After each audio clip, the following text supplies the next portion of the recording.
was an LTO drive. He did not know to look for this mini disc in this man's hand. Well, you This is not the thumb drive you're looking for. You saw the prequels. Do you really think that Darth Vader had as much a forethought to really think that I need to blow this guy's heart up? Yes. No, I don't know. This guy's fighting me. I'm going to pop his eyeballs out, and then he can't shoot at me anymore. He knew that somewhere on that vehicle was those data. All he wanted to do was stop that vehicle from taking off.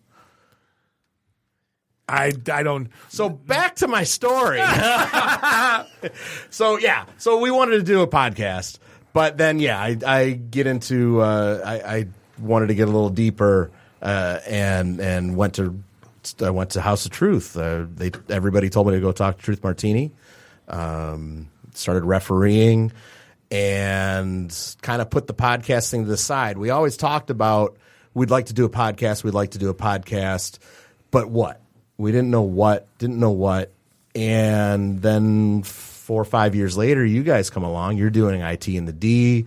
Then all of a sudden, Podcast Detroit starts up.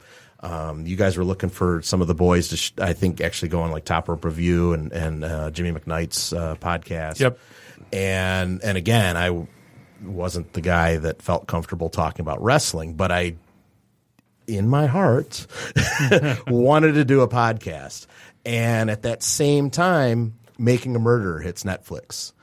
And I don't know how many locker rooms I sat in and we talked about Making a Murderer with the boys.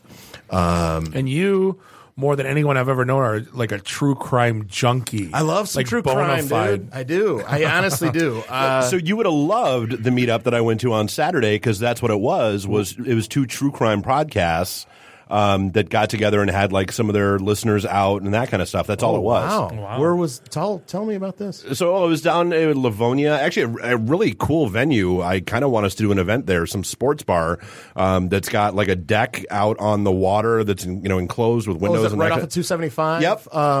Yeah, I know that. Then they have a second one off to the side. A second deck, yeah. Second deck. Yeah, a second deck. Something sports retreat. Yeah. Something dock sports Docks, retreat. yes, that's exactly I know what it was. exactly what you're talking It about. used to be like a Bennigan's or something. I hate refurbished like chain restaurants. No, but that place is cool. I know where you're talking about. It's pretty cool. It's pretty It's decent. pretty sweet. But yeah, I love true crime, and that actually So stems from. I think we're pulling a couple of those shows over to our network. So. Oh, really? Nice. Absolutely. I would listen to those. That stems from listening to Drew and Mike for years and years.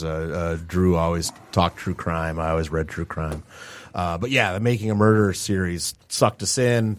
And in the locker room, that's all we talked about. And so I kind of leaned on Jay as an attorney, like, hey, we should get the boys and do a podcast on Making a Murderer. Because I was listening to a ton of podcasts on Making a Murderer at the time. And then that kind of fizzled out, and the specific group of guys that would talk about it, as you guys are familiar with, scheduling wrestlers is a pain in the ass. Sorry, guys. But it's very true. And so I could never get it together. And then talking with Dickie Bronson, and what can we do? And then it just kind of dawned that, what, all these guys, they are the living embodiment of superheroes, comic books.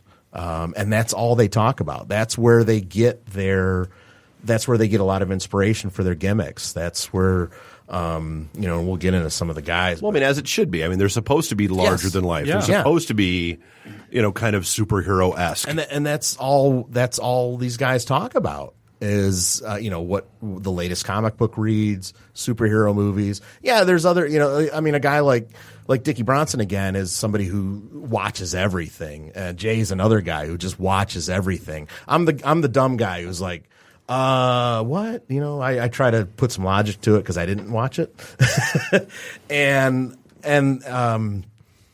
But yeah, so it kind of lent to, we need to get these guys in and do a podcast about pop culture. We've got a group of guys. We kind of started out with, it was, Dickie Bronson, Joe Coleman, who's the actual embodiment of Wolverine. He truly is. And just his personality is a very good example of a wrestler's personality. Just they are very over the top, and to listen to them talk about their favorite movies, their favorite comic books, I don't know. I get a good chuckle out of it. So that's where it comes from. But we brought in Eddie Venom. Mm-hmm. We dialed up Kid Static in Texas.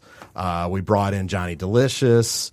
And we just started at that time. I think Superman versus Batman had just dropped, and Eddie Venom's Jay Adams is in that. Martha. Make it stop. But yeah, so it kind of stemmed from that, and then we kind of broke off into we brought in Jake Something and Hakeem Zayn and Idris Abraham. All three of these guys are on TNA Impact now. Or now it's Global Force Wrestling. Yeah. Impact. But anyway, they're on national TV now. All three of these guys came in and we talked anime. I know, right? Yeah, these are my friends. Yeah. So, and then that stemmed into bringing. You guys know Zach Gowen. Zach Gowen. Among everything that he's done, not Mick Gowen from our intro, right? No. But Zach Gowen from WWE and Ninja Warrior, NBC. Yeah, American Ninja Warrior. Yeah. Fast food connoisseur. The man has to taste everything new. But then again, he's also a DDP instructor, certified DDP instructor. Not to mention the fact that he's missing his left leg, and he does all of this as an amputee for other amputees to do DDP yoga. But so we bring him in to talk fast food. Then we got a guy, Gavin Quinn. We first brought him in really to talk. I think we were talking movies, but then learned this man eats candy constantly. He's the candy man. So he became the candy man. And we even show business. That's Tony Todd. He's in our intro. Yeah. So we had the Candyman segment with Dickie Bronson. We had Bronson's Graveyard because he was burying everybody. But we'd bring these guys in for different types of shows. GQ and Zach are very sports minded. They love Detroit sports or hate Detroit sports, however you want to look at it. But they definitely want to talk Detroit sports. So we bring them in to talk Detroit sports. Joe Coleman, Dickie Bronson, and we've been bringing Worm from Detroit Comics in recently to talk superhero movies, latest comic book reads. There's a whole locker room of guys that I want to get on. It's just a matter of, again, scheduling. And unfortunately, I would love to do a podcast every Wednesday night or something, but scheduling's just a bitch. So we pretty much drop about every 2 to 3 weeks, 3 weeks probably on the average. But it does pretty well, I guess. Yeah. It people listen to it, and I can tell, like, depending on what we talked about. I know Zach was on a couple shows ago and went on a Prince rant about. I'll only bring it up so that if people want to go back in time and listen to it, but I think that upset some people. He's not a fan. I'll just say that. Interesting. Yeah, but he's a Zach's a shit stirrer. Yeah. That was the pot that he was stirring that night. It's a weird, thing to you don't see too much Prince hate. Dude, there was a lot of hate. Oh my God. We started off talking, it was our Super Bowl episode. We were talking about how Atlanta totally screwed the pooch and New England came back. We're talking football. And then we started talking halftime shows and I think I mentioned remember Prince doing Purple Rain in the Rain and I remember.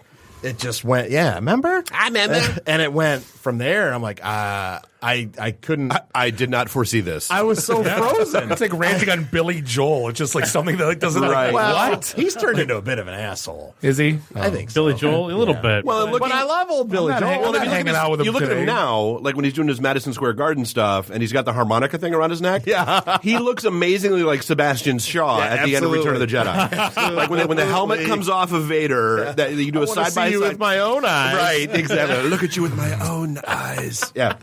But hey, I know. Do we want to take a break quick and then come back and finish this off? And actually, before we do that, though, I didn't want to get too far away from true crime because I know something you've been really paying attention to is the Danielle Stislicki thing. Yeah, if I can. Yeah, let's do that. Yeah, and then we'll go to a break, or if you guys want to just leave me to. It's something that. It's obviously a very upsetting situation. It's not a great situation. But I asked you guys before I could come on if I could take advantage of the fact that you guys have so many listeners. If we could ask the listeners just to go hit their social medias, get on the Googler, and just type in hashtag FindDani, FindDani. You'll learn about a young woman, 28 years old, who went missing early December. Went missing in Southfield, Michigan, and her vehicle was found the next day in front of her apartment in Farmington Hills. So Farmington Hills police are the ones who are actively pursuing this. The situation, and I don't want to, if you ask me offline, I'll give you my opinion. And it gets a little salty. Yeah. So I just online, I just want to stick to what the police have put out there. But there's a lot of information out there. It's a lot easier just to go to FindDani because it's. Wait, isn't it just? It's finddani.org is the website. Well, there is a website, finddani.org, but the hashtag FindDani will take you to the Find Danielle Stislicki Facebook page and everything else. Yep. Her parents, Ann and Rich, are just pillars of strength. They're two amazing people that, considering what they're dealing with, to listen to their interviews, I've briefly chatted with Rich online. He's really just thanked me for kind of putting the news out there, and we've talked about other things, podcasts actually. And so. And again, I'm very careful with my words, much like the Farmington Hills Police are very careful with their words. They are, yeah. And there's certain words that they have not used, and that is person of interest. There is somebody that they investigated their home, and that somebody and removed a whole bunch of stuff from it. Removed a lot of things from that home. This was in December. I think they went there several times. And that somebody is also a former security guard of the building that she worked at and was last seen at. But then just got tied to another case. Yeah, this is where the media is using person of interest in her case. But he is tied to this case. And that case in Livonia was in September. There was a jogger jogging through Hines Park, the Livonia portion of Hines Park.